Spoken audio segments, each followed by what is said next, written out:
നമസ്കാരം, എല്ലാ കുട്ടികൾക്കും ഗിരീഷ് സാറാണ്. നാളെ ഫിസിക്സിന്റെ പരീക്ഷയാണ്. ഫിസിക്സിന് സാറേ ജയിക്കാൻ ഇനിയിപ്പോൾ ഈ ഒരു ദിവസം കൊണ്ട് ജയിക്കാൻ പറ്റുമോ, അതോ 36 മാർക്ക് മേടിക്കണം? പല രീതിയിലുള്ള കുട്ടികളുണ്ടല്ലോ.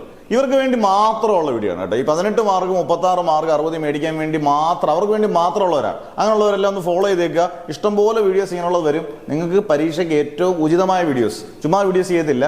അന്നേരം ഫോളോ ചെയ്തേക്കുക, സബ്സ്ക്രൈബ് ചെയ്തേക്കുക, ഇതൊക്കെ ചെയ്തേക്കുക, മാക്സിമം ഷെയർ ചെയ്തേക്കുക. കുറഞ്ഞ സമയമുള്ളൂ, കൂടുതൽ കാര്യങ്ങളിലേക്ക് നമുക്ക് പോവാം. ആദ്യം 4ാമത്തെ ചാപ്റ്റർ, 4 ചാപ്റ്ററാണ് ഫിസിക്സിന്റെ സെക്കൻഡ് ഇയർ ഉള്ളത്. 4ാമത്തെ ചാപ്റ്ററിനകത്ത് നിന്ന് കൺവേർഷൻ ഓഫ് ഗാൽവനോമീറ്റർ ഇൻറ്റു അമ്മീറ്ററും conversion of galvanometer into volt മീറ്ററും. ഇത് വളരെ ഇമ്പോർട്ടൻ്റ് ആണ്. ഇതിന്റെ പ്രോബ്ലംസും വളരെ ഇമ്പോർട്ടൻ്റ് ആണ്, തിയറി ഇമ്പോർട്ടൻ്റ് ആണ്. പിന്നെ ഗോസസ് തിയറം, പ്രൂഫ്, 3 ആപ്ലിക്കേഷൻസ്. പിന്നെ force and torque on a dipole place in a uniform electric field, tau is equal to p sine theta. Important ആയിട്ടുള്ള പ്രോബ്ലം അതിനകത്തുണ്ട്. Okay, tau is equal p sine theta. പിന്നെ 5 ഈ പറഞ്ഞ പോലെ വളരെ ഇമ്പോർട്ടൻ്റ് ആയിട്ടുള്ളതാണ് ആദ്യത്തെ ചാപ്റ്ററിനകത്തെ ആക്സിയൽ ലൈനും ഇക്വിറ്റോറിയൽ ലൈനിന്റെയും derivation. 6 electric dipole moment, dielectric polarisation. ഇങ്ങനെയുള്ള ചെറിയ ചെറിയ ടോപ്പിക്കുകൾ, polar and non polar molecules, ഇങ്ങനെയുള്ള ടോപ്പിക്കുകൾ നോക്കുക.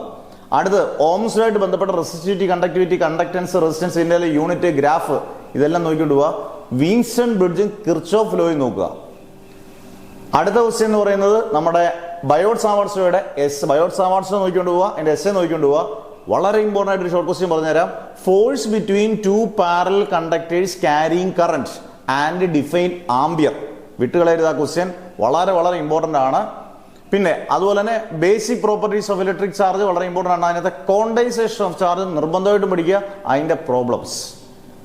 പിന്നെ 4ാമത്തെ ചാപ്റ്ററിനകത്ത് തന്നെ magnetic Lorentz force, F equal to B Q E sine theta. അതല്ലാതെ വേറൊരു ഫോഴ്സ് കൂടെ പഠിക്കാനുണ്ട്, ലോറൻസ് ഫോഴ്സ്.